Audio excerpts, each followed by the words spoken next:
is so good to see all our friends in the room this morning. My name is Kwame Griffith, and I'm the Executive Vice President of Regional Operations for Teach for America, which is probably too long a way to say. Between me and my co-EVP, Paul, I oversee the work of all 50 of our regions.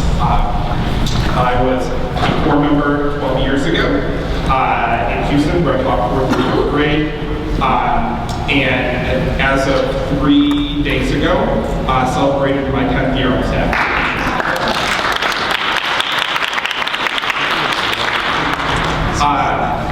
And my gift for 10 years is getting to sit amongst two gentlemen that I've gotten to know and look up to for a number of years now. And I'm probably more thrilled than you are to be able to listen and take notes and soak in what they have to share today. My job is super simple. I get to introduce them, I get to do the transition, I get to say a 30-second closing, I get to listen. So, with that, I'm going to first introduce actually a mentor of mine, all the way to my left, Dr. Michael Lomax. Both of these gentlemen don't actually need much of an introduction. Their reputation precedes them, so I'm just going to share a couple of quick things. Dr. Lomax, as you all likely know, is the CEO of the United Negro College Fund. And watching his work with the UNCF has been pretty profound. They've raised over $1.5 billion to help more than 92,000 students earn college degrees and launch careers. Admittedly, many students that have joined Teach for America, and my guess is probably some folks in this room. And before his work at UNCF, Dr. Lomax was the president of Dillard University in New Orleans. He was a literature professor at Morehouse and Spelman College. He served as the Fulton County Commissioner in Atlanta. He's the first African-American elected into that position. And having been the executive director in Atlanta and got direct mentorship from Dr. Lomax as during my time there, his wisdom and his guidance has been something that has really helped propel me in my career and my work, particularly as we think about a diverse and divided nation and how we're going to come together in the pursuit of equity for all questions. And so with that, I'm going to kick it over to a mentor of mine, Dr. Lomax. Okay, thank you very much, Ron. Great to be with everybody. I'm the audience. I think I have to stay. I'm going to give this guy the camera a hard time. And I want to just talk with all of you a little bit. You know, I love these great introductions. I get the older generation. By the younger generation, I'm wise. And I really do take that very seriously. That it's a wonderful opportunity to talk to all of you and share what I think I know, and to really challenge you. I've written out something, but I'm not going to use it because I write it out and I throw it away. But I want to talk about how I got into this work. And it's a long journey. I grew up in Los Angeles, California. My parents owned a newspaper for 40 years. Los Angeles.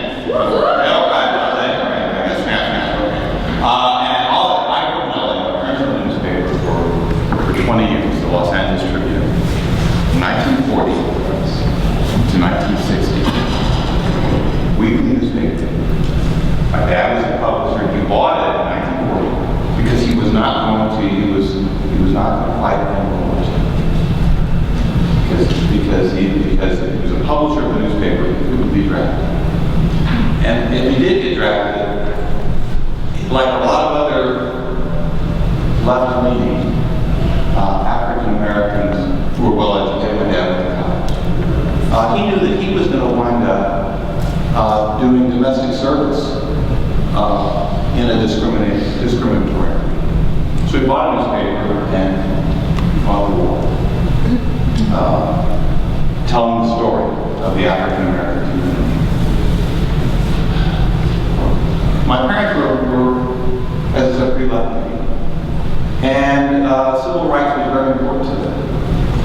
And in the early 1950s, a series of important decisions, Brown versus Board of Education, the integration of the public schools in Little Rock, the murder of Women's Hill. The stories that I grew up seeing on television, hearing and seeing images of. But the biggest story for my mom, who wrote the newspaper, 20 pages tablet every week, and had 6 kids. The story that grabbed my mother the most, and maybe it was because of Rosa Parks, was the busboy cop. And Montgomery. And she did something she had never done. She wrote the newspaper 1 week in advance. And she went to cover. That's a joke. She wrote the newspaper 1 week. And she went to Montgomery. She met Dr. King. She met Doris, had dinner at home, big deal. Met Abernathy, met Rosa Parks, met all of them. And she was nervous. Came back to Los Angeles, told my father that was the story of her life and I wanted to cover it. We were going south. He said, "You're going south." They got a divorce. And in January of 1961, just as John F. Kennedy was being inaugurated, my mother packed 6 children into a late model Lincoln and began driving across country to cover the civil rights movement.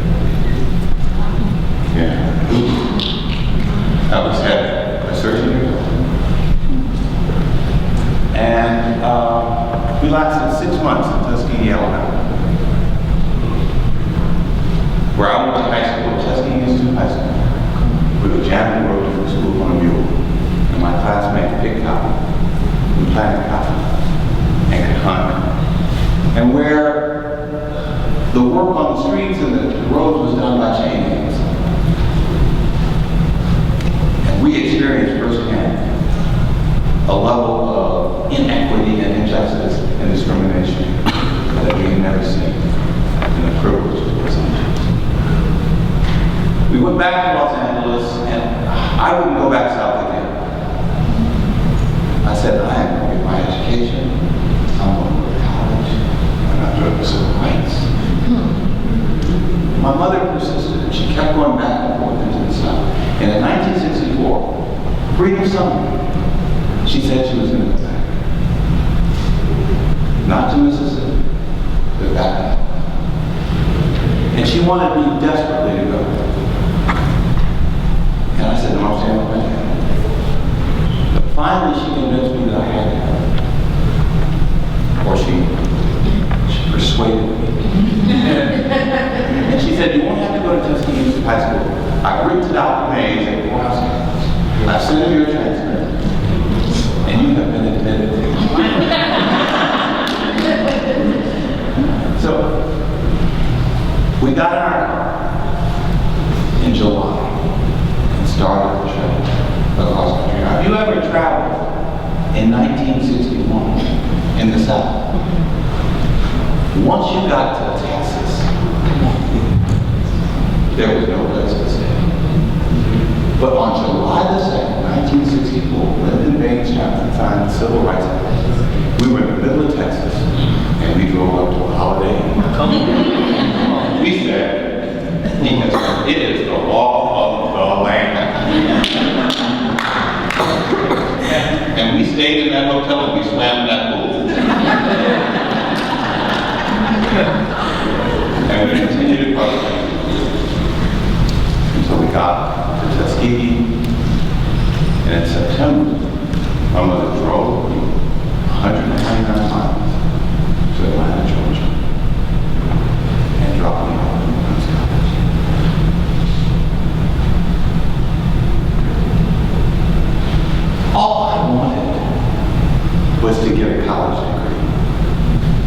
I thought I'd be a journalist, but I saw what kind of trouble journalists got into. So I'd be a lawyer like my dad. But it was at Morehouse for the first time in my life that I was taught by African American men who had PhDs. I had great teachers, great black teachers, great white teachers, great Asian teachers, in a community that said I could be whomever I wanted to be. And I decided to be a teacher. I graduated in 1968. And just weeks before graduation, Martin Luther King was assassinated. And his body lay in state on the Spelman College campus. And I stood over his open casket. And I looked down and I saw a man who had given his life so that I could live a better life. And I knew that I had to do something more with my life. I went to Columbia, got my master's, and in September of 1969, 45 years ago, I returned to Morehouse as an instructor, and I've been teaching ever since. Teaching, leading, doing work, making change, social justice, equity, in the struggle, in the storm, doing the work every day.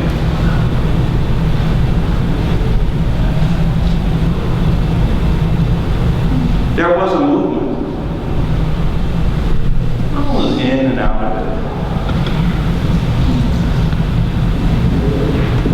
There was a political movement that followed the civil rights movement. I was a leader and elected to office. But you know what I learned? I learned that that couldn't make the changes that I thought needed to be changed. And then 20 years ago, in 1993, after losing the mayor's race, I decided to return to education, to be a college president at Dillard University, and then to become the president of New York College, to make the educational changes that I felt needed to be made for my people, my community, so that young black men and women could take control of their lives and live enriched, powerful lives in the same way that education had enabled me and my parents and my grandparents to live. Now, why am I saying all this to you? I'm saying this to you because if we're going to make a movement, if we're going to build on the shoulders of Martin Luther King, and Andrew Young, and Julian Bond, and Fannie Lou Hamer, and Medgar Evers, and Merle Evers, and Coretta King, and Rosa Parks, we're going to build on their shoulders a movement. We have to know what they did, what they accomplished, and what they didn't accomplish to finish.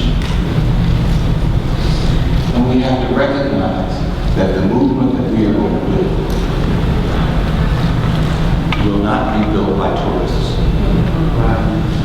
It will not be built by people who give a year or 2 or 3. It is by people who will give their lives. Maybe not always in the classroom, but always leading. Always. It won't be built by black people. It won't be built by Asian people. It won't be built by Latinos. It won't be built by straight. It won't be built by gay. It won't be built by white people. It will be built by all. There was some point in the civil rights movement when all Americans, or at least a majority of Americans, decided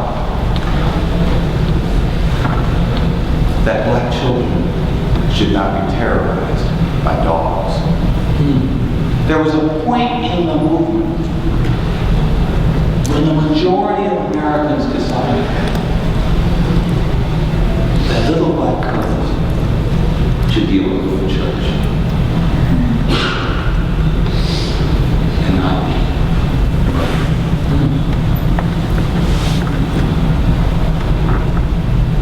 when in that moment, I believe is when the foundation was really laid for Lyndon Johnson to be able to demand legislation that would pass the Civil Rights Bill to protect little black boys. And a year later to be able to pass a Voting Rights Act that would ensure that African Americans could exercise their citizenship for the first time in centuries. Today, the inequities that children of color face or children face are harsh, they're dramatic, they're not visible. And all of America has not seen that these inequities need to be changed. I'm at the end of my journey. I've done it, but I'm over halfway where I'm supposed to be. The work is yours. You have to decide whether you collectively will build a movement that will tell the story in such a way that the majority of Americans will say inequity and injustice is intolerable. We must change.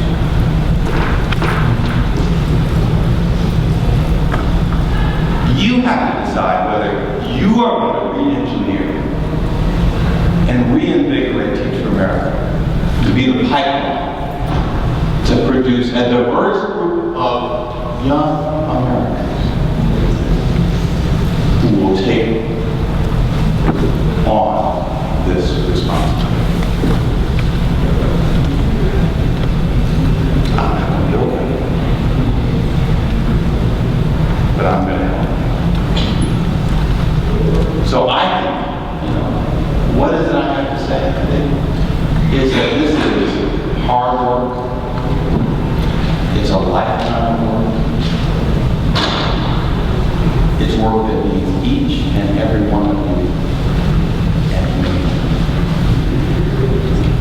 So begin with yourself and your own community. Reach out and bring others in. Make sure that there are others who look like you. Make sure that there are others who don't look like you.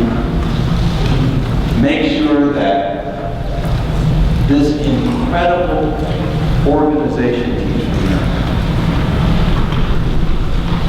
is stressed and strained, but not broken.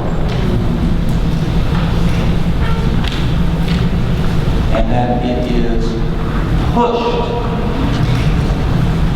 to be as great an institution as it can be because of the work that it has to help do cannot be done by just any organization. So you're going to hear from my good friend David, who's going to tell you a lot about what the problems are. He's going to tell you what this president and this secretary of education do. And you're going to have to look into your heart and ask, what are you going to do for the rest of your life to make sure that 50 years from today, you don't reconvene somewhere and ask, why didn't we build the work that ended the injustice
He is, as you know from the bio, the executive director of the White House Initiative on Educational Excellence for African Americans.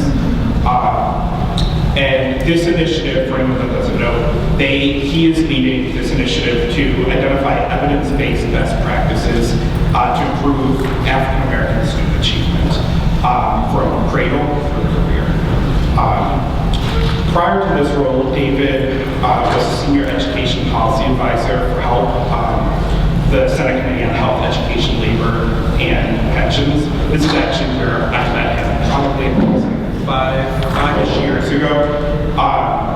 He was on a panel at the Congressional Black Caucus where a number of Teach for America staff members were there. And I remember sitting in the audience with basically a number of the people that are on Teach for America's leadership team. And you were hearing him speak, and the room was mesmerized. And the passion, the clarity, the conviction, the courage with which he was speaking about issues that for all of us touched home, but as a black man, were hitting me in some kind of way, made me realize I had to go lead this program. And so when it was done, we went up, I introduced myself, talked in, and heard a little bit more about his background, about the fact that he had worked for late Senator Kennedy, that he had been a Congressional Black Caucus Fellow, that he had gone to Columbia, graduated from Columbia in 2004, got his master's degree in sociology and education policy at Teachers College, and he graduated with simultaneously teaching in elementary school in New York City. It just felt like this was a man that was going to be fighting for a lifetime, that was going to be building the movement that Dr. Lomax was discussing. So it's a great honor to have him here, and to give us some knowledge, to share with us his take on the question of what does it take to truly build a movement that brings a diverse and deeply divided nation together to make change for all students? And does our current education reform movement have what it takes? Yeah, so two quick things. One, both of you are kind. I appreciate being able to share the stage with Dr. Lomax. You notice there are a lot of similarities between the two of us. But I'm also very emotional. So I'm gonna be real quick, and I'm gonna make some of y'all uncomfortable. So get used to it. You just walked into this room. So the question that Dr. Lomax asked you was, why are you here? And he was really nice in offering some things for you to consider. What made you do to enhance your practice? What might you think about doing to improve relationships with yourself and your colleagues? What may you consider by way of holding Tina Faith more accountable? I'm not gonna be that nice. These are obligations. Everybody in this room that's connected to this organization is responsible for doing much more than you already do. So I'll pause here and say thank you, right? Because I'm preaching to the choir. Y'all are here on Friday in the middle of this hot-ass desert, and you could be partying on trips. Let's just keep it real, right? So I'm gonna acknowledge that you guys do good work, but we need to do more. Why? Because it bothers me that we spend so much time coming into rooms like this to answer these questions. It just bothers me. What would it take to live in a world where every kid has access to opportunity regardless of their zip code or genetic code? Why is it that in 2014, we're still having the same damn conversation? Right? So let's make some connections. I, like many of you, are the beneficiaries of the individuals who led in the area that Dr. Lomax described. Right? To be clear, for those who do not know, anybody who knows me knows that I'm passionate about education. Right? But Mel will tell you, because she knew me when I was an undergrad, I wasn't going to be nobody's teacher. You couldn't tell me, first generation black man college graduate at Dean Columbia University in the city of New York. I didn't go to become somebody's teacher. I went there to gain skills so I could take over somebody's country or corporation. Right? Let's be clear. I say that owning that when I grew up in Inglewood, California, right? This didn't exist. We didn't have a black president. He didn't use his capital to establish an initiative that is unapologetic about closing and achieving the gap for black kids, the least of these. It didn't exist. In fact, when I grew up, being smart was the fastest way to get your starter jacket stolen. It wasn't the thing that we celebrated. Right? But we had the opportunity in this year in particular, to be reminded that this is a continuation of a legacy. In those freedom summers, those were babies leading those movements. People younger than all of us in this room, who got arrested and pissed off because they said, I know something has to be different than this. So you have folks like President Freeman Grabowski, who's also on this commission that we work on, who, as a child, said, I want to march. Even if it means I get arrested, I want to march. Even if it means that I don't get to have access, I want to march. Why? Because it's bigger than us. The point I want to make is this. These questions are often overly complicated because adults like to just mess up stuff.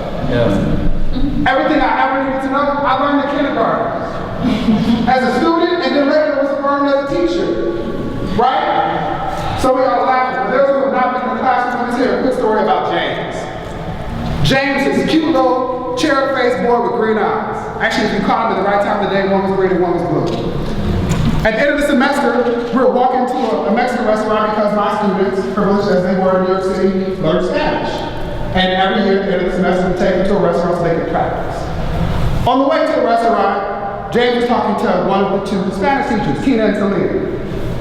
Tina insisted that James didn't know who she was. You think that I'm her, you confuse us all the time. He said, no, I know who you are, you're serious. She said, no, you don't know who I am, you're just saying that. I said, okay, this is not good. She asked more than 2 more times and was trying to make a point, really, you don't know who I am, and it's okay. He said, you know what, I know who you are, you're the one with the big butt and she doesn't have one.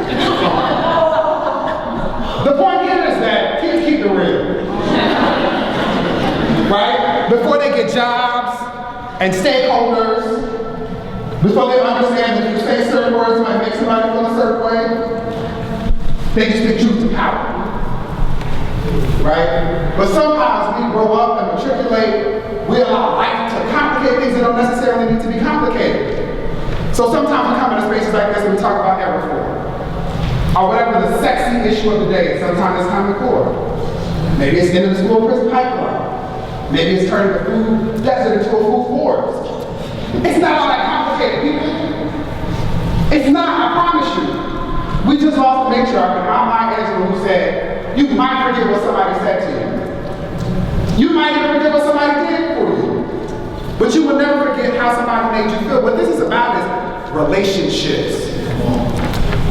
It's about being willing to put yourself in the gap and say, no matter what, I'm staying here.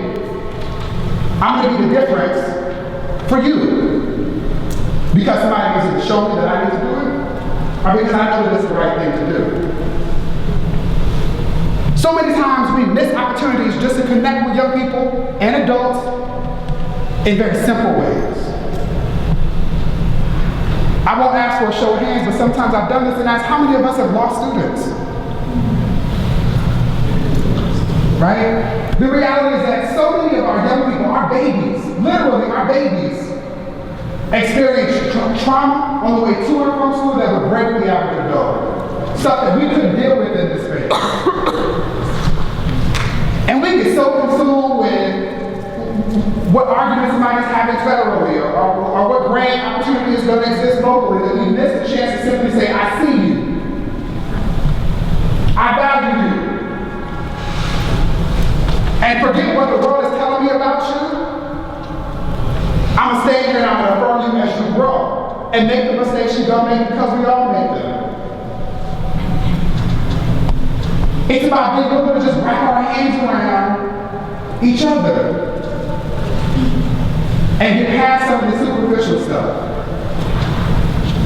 That's what makes a difference.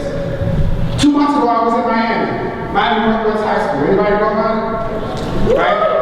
Miami Northwest High School is known for what things popular. Football. They're located next to the Porky Beach Project, which produced Trina and Trick Daddy. Right? And they've also vacillated between being a felony school and a D school for at least the last 10 years. Longer than that. I'm trying to be generous, but go ahead, At this school, I had a tour by a young man who most people would simply write off. Because we exist in a world where perceptions are powerful. It's a young black boy who on prom day, student gave me a tour of this aquaponics system that he developed. Some of y'all didn't know what aquaponics is, don't worry, I had to Google this shit too. But in a community where most people look at these kids as throwaway, we'll say these kids don't understand science. There's no need to teach them these skills, right? We get caught up in all that, like Common Core, they can't even read, right? In this environment that's located right near a food desert, this young man is using technology to turn his community into a food forest. Right? It spoke eloquently about understanding these systems and the thesis he had about whether or not the aquaponics system will produce produce at a faster rate than the garden that he planted right near the football field. It was powerful. Anything that made it even more deep was that the brother was shot on the way to school less than 6 months before he's giving me this tour.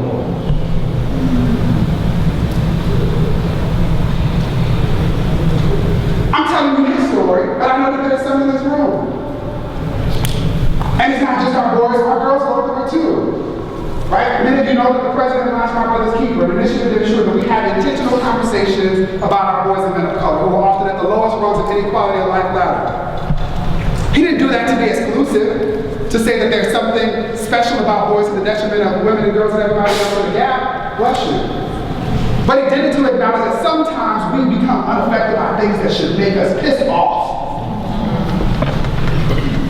That black boys get suspended and expelled at 3 times the rate at which they are in K-12 before they start kindergarten. That we have 3rd graders who are functionally illiterate. And we expect them at some point to go to college and take remedial courses that we know they'll never get out of. Or we have young women who are pushed out of safe spaces and have to deal with life, and then we look at them with pity, rather than asking how we can support them. I hope you understand the point I'm trying to make, which is that sometimes, oftentimes, we complicate things in ways that we don't need to. If I were in my morning circle, we were having this conversation with my babies, right? The answer to the question about what we need in order to end this movement is continued will. It's the courage to say, I'm going to do everything I need to do for these babies, for my school, for my community, and for my country. And in this space in particular, you got an institutional responsibility to figure out how you leverage this brand. It's not enough that so many people know about TFA, regardless of how they feel about it. If they're not moved by it, then so what? That's why I think the president established a House Initiative on Educational Excellence for African Americans. Let's leverage this platform. Get somebody that can make sure every chance we get, we're going to talk about the importance of this. Let's fill these gaps. My question is, what does TFA do? I say that I have arguments on your behalf all the time. I just want to know what you're doing.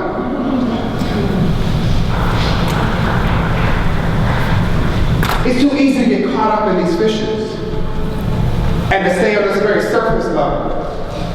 It's also easy to come in spaces like this and to appreciate that shit, the work we do is hard. Sometimes you just want to come into a room and somebody says, good job. I appreciate you. I'm gonna walk with you. But that's not enough. Our babies are literally dying. If not literally, figuratively. You ever talk to a 4th grader who has no ambition, who's decided to accept what the world has told him or her and say, I'm just gonna be? This is real. And it shouldn't be that way, not in this country. The president, the secretary, the first lady say it all the time. It should not be the case that in this country, access to opportunities is determined by your zip code or your genetic code. That's not why so many people sacrifice their lives. And the cold thing about it is that we all benefit. We spend so much time siloing ourselves and segmenting. I want to be real clear. This isn't a black-white thing. I've heard some of the most hurtful things said to black kids comes out of the mouths of black people. We all got to do better together. And the sooner we can leverage our collective resources to compel the sooner we can have different conversations. Right? It's not enough for us to just do this. This is exhaustive work. And I will dedicate the rest of my life to it. But I want to know that we're going to end up somewhere else. Right? Have a much more complex and complicated conversations that really have necessary nuance. But this fundamental question of how we engage in a movement of bringing together a divided nation is not that difficult for me. We need to get out of our own way. We need to let go of the pride and hubris that comes with being adults that have titles. They don't mean shit, including my own.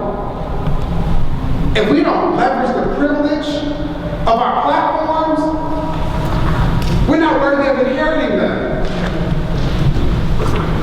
And far too often we allow ourselves to find comfort in that stuff. We owe it to our babies to figure this out, to dig in, to do more, and to be more thoughtful with how we expend our energy. The question should always be, why are we here? What are we doing? And who are we doing it for? And if for no other reason, that every child is born with unlimited potential. A.C. Hilliard said it best, I've never met a child who was not a genius. There's no secret to how you develop them. The first thing you do is to meet them with love. If for no other reason than every child born in our country deserves to have the opportunity to sit in rooms like this and to actualize his or her own dream, we are obligated to do this work. To move past spaces where babies are literally scared of going to school.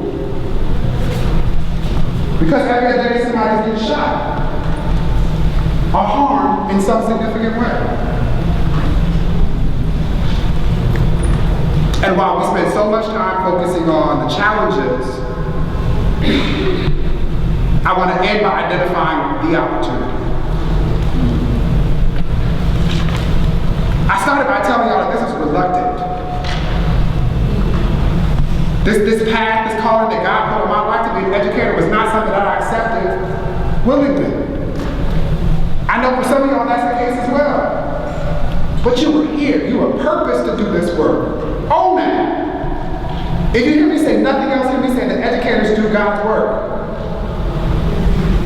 And we need to do a better job of helping the rest of the village understand and appreciate that. Right? We often talk in adages, here's another one. It takes a village to raise a child, yeah, but we got a whole lot of village idiots in the way, right?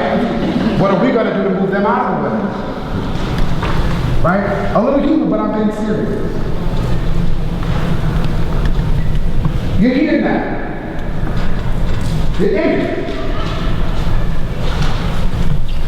I can assume the why, but rather than doing that, we'll ask you if you do nothing else today.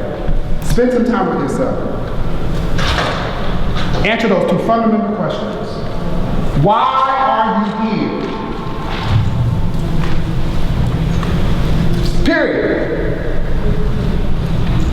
And now that we're here together, what are we going to do about it? Thank you.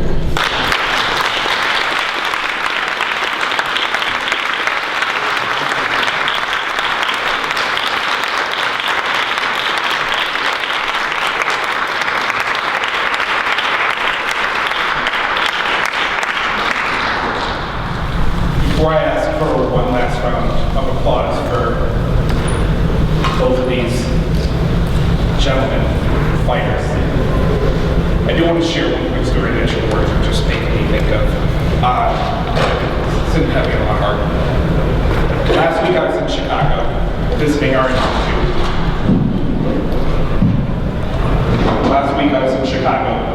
institute. And at 12:42 in the morning, before Central Time, before I was getting up a couple hours later to go visit the school, got an email saying that we're going to have to rearrange some things for our institute visit today. We're going to have less people going to this school because the night before last, one of their graduates got shot and killed. This is a high school. This young man was leaving 3 days later to go to college. We're all, unless you don't believe in TV or radio or newspaper or internet, we are all seeing the violence that is happening in Chicago right now and across our country, but especially in Chicago.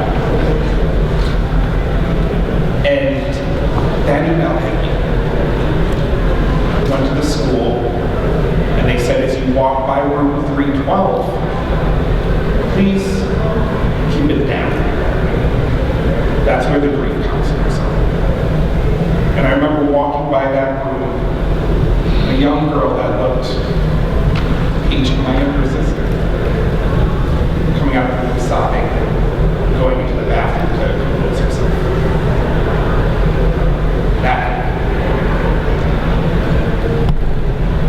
But in the midst of all this, in these classrooms, during summer school, where it's hot as hell in Chicago and kids would rather be outside doing all manner of fun stuff, our kids and our brand new teachers were taking it to the max, going hard.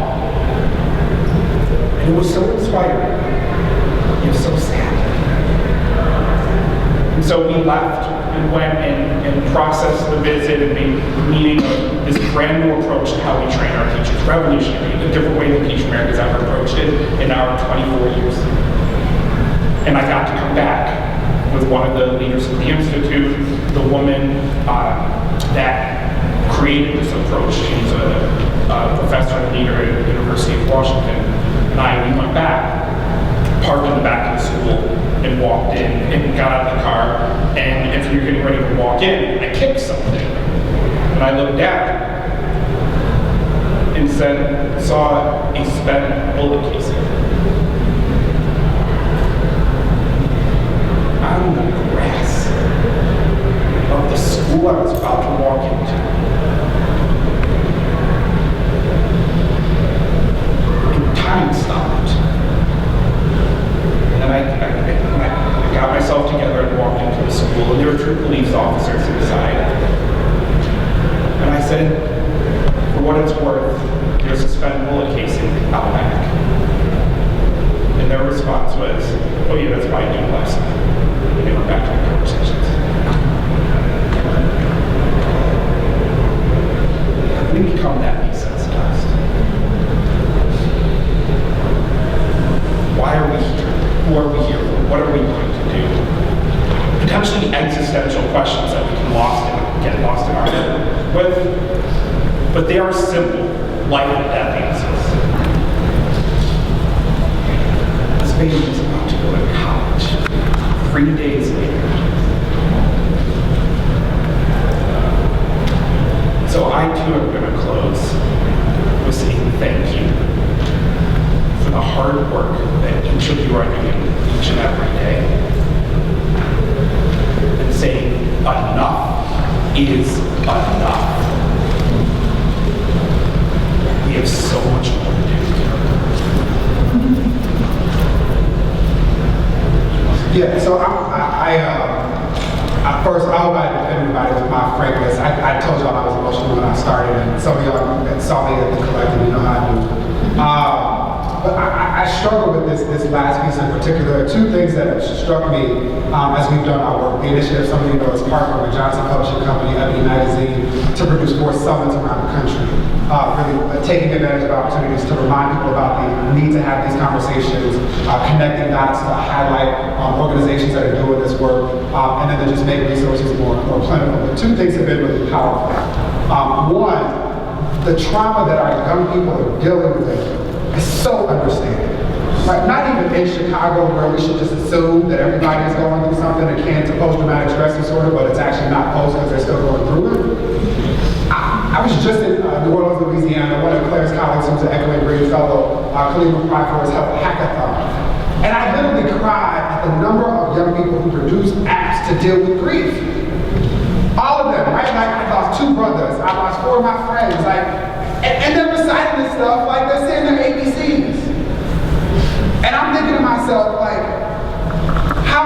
that teachers are acknowledging this and are changing their practice in order to address it. Right? This is one of the reasons why the president has put so much equity in the first term passing the Affordable Care Act. Because especially in our communities, we think just give it to God. They'll go to the doctor too. Right? Like our babies go through stuff that does something to you. We now have data that talks about the physiological impact that living in prolonged poverty has upon you. So imagine, like, think that you might be shot walking to school. We just have to be more thoughtful about acknowledging and interrupting in that space. The second thing is my brother's keeper recently has gotten a lot of criticism. And I don't think that it's important, right? 2 points to be made. It's not about being exclusive. There's power and precision. What we know, the data shows, is that it's challenging for boys and men of color. It's not to say it's not challenging for other folks. Women, LGBTQ, students with disabilities, people who live at the intersections of all of those. But what we know is that it's harder for a black man that has a college degree to get a job sometimes than a white man who's dropped out of high school. It's a problem. Yeah. Right? So at the same time as we're talking about what we can do for our boys and our girls, another powerful thing that has emerged for me is that there's something about existing as a man of color in a world that tells you that your physical presence is a problem. And most of us look at our boys, too many educators don't understand the government generally. Right? Something that our commission will get into is talking about the process by which young people develop. Helping people understand that at 13 years of age, most young men are not thinking as young men. Right? They miss all of that. But there's something that happens for boys and men of color in particular, just where I know the research exists, that forces you to do 2 things at the same time. One is puff up. Why? Because we're expected to be cool. Right? And sometimes even unintentionally, if a brother sees another brother, you go, stick that chest out a little bit. You might even do it when you see a sister too. But the interesting thing is that a lot of the young men that we've encountered on our summer series have also talked about at the same time shrinking themselves.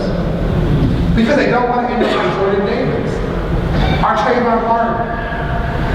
I say all of this to highlight again, sometimes we miss the social and emotional because we're focused on the cognitive. And forget that we're talking about whole people who are living in sometimes really flawed communities.